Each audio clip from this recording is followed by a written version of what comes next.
America का super fruit dragon fruit अब रीवा जिले के बसेड़ा गांव के खेतों में भी उगाया जा रहा है। इसकी मांग दूर दूर तक हो रही है।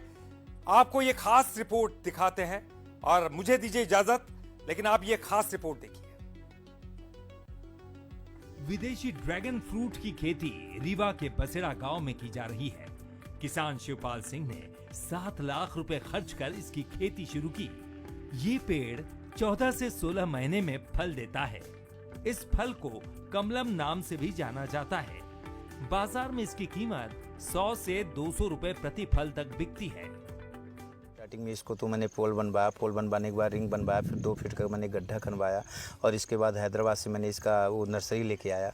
इसके बाद हमने लगवाया इसको लगवाने में आपके बालू रेता जो होता है और गोबर की खाद, ये दोनों मिश्रण करके इसको हमने लगवाया और नीचे जब गड्ढा करवाया तो उसमें आपकी नीम की खाद और सरसों की खड़ी दोनों मिलवा के मैंने उसमें डलवाया। दिन में कम से कम 10 से 15 लोग आते हैं और नर्सरी की एडवांस बुकिंग चल रही है।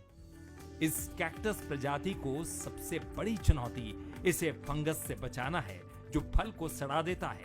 30 डिग्री सेल्सियस से ऊपर गर्मी में भी इसे बचाने के लिए समय समय पर नाइट्रोजन रक्षक स्प्रे और सूत की बोरियों से ढका जाता है। पहले तो खंभे बनाए जाते हैं। जब ये खंभे से ऊपर जाने लगे तो इसको रिंग बनाई जाती है ताकि ये इधर उधर लचक सके, टूटे ना।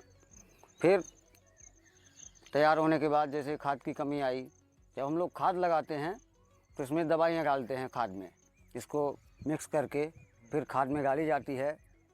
इसके बाद जब खाद लग जाती है इसको दवाइयाँ डाली जाती हैं, जो जैसे दवाइयाँ समय समय पर डालनी होती है। फिर 5 लीटर 3 पोल जैसे नमी रहे उसके हिसाब से डालते हैं, 3 लीटर 5 लीटर नमी के हिसाब से। रीवा के बसेड़ा गांव में ड्रैगन फ्रूट ने पारंपरिक खेती की सीमाएं तोड़ी हैं, जहां एक तरफ तो किसान नई फसलों से आत्मनिर्भरता पा रहे हैं, वहीं दूसरी तरफ प्रदेश के दूसरे जिलों से इसे अपनाने की योजना बन रही है।